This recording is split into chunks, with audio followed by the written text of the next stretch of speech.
I'm Mike Rabil, co-founder and CEO of the Premier Lacrosse League, and welcome to episode 2 of State of the League.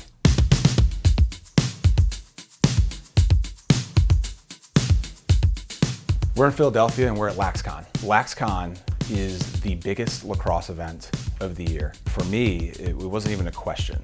Once we found out that we were going to have the opportunity to be in Philadelphia, I was going to be here. When I go to any conference, you never really know what you're going to get. And I think what I've seen from this conference is that everyone involved in the lacrosse community is an operator or an entrepreneur. And I think that's what the common bond is in this sport. It's still an emerging sport. It's still a sport that has a stigma around it that we are changing and we are fixing. And there are people who have stuck with the game of lacrosse and care about it and have had to be scrappy and resourceful. That's what we are. And I get a lot of energy around working with those people.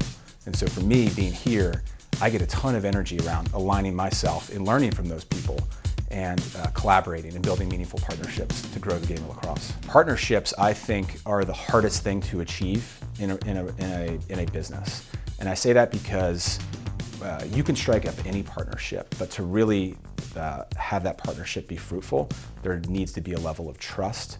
There needs to be a level of accountability on both sides, and both sides need to be able to check their egos at the door. And that's really, really hard to do when you're representing your company and you are tasked with achieving a goal, and then you need that other company to help you achieve your own goal. And so there's a ton of influence and transparency that needs to happen and trust building that needs to happen. And I realize I'm throwing around a bunch of colloquial business terms, but it's very complex, and the best way to create an analogy around it is just like any relationship you have, whether it's a friendship or romantic relationship, you need to build that level of trust. And what do we want to get from this? And what do I want to get? And what do you want to get? And how do we get there together? So on January 7th, we announced our partnership with the WPLL. And I couldn't be more excited because this partnership is going to change the way that people think about professional sports. With the WPLL, we have 3 core initiatives. The first one is to co-host events together, where the PLL players and the WPLL players will be playing over the same weekend for one ticket. The second thing is it will be co-hosting and running youth academies together. And the third piece is we'll be speaking to brands about both of our platforms and what the WPLL and the PLL can do for a brand. When there's a value alignment between two companies, where they are former players, when they're player-led, and they're encouraging creativity within their organization, and operating like owners like us, there's a ton to build on. And there's general alignment, and it makes it easier to go about a difficult business together. And so I get really excited about working with people who have a very similar value system as us. So one of the things I like to think about a lot is that people build businesses, not Excel spreadsheets. An Excel spreadsheet is incredibly important around the business plan. And a lot of the businesses in the past that I've been a part of, we have used an Excel spreadsheet to predict what we think the future will look like. But then once that passes a sniff test of an investor, of a business partner, a vendor, you need to start hiring the people to execute. And so that Excel spreadsheet is only as good as those people that you hire.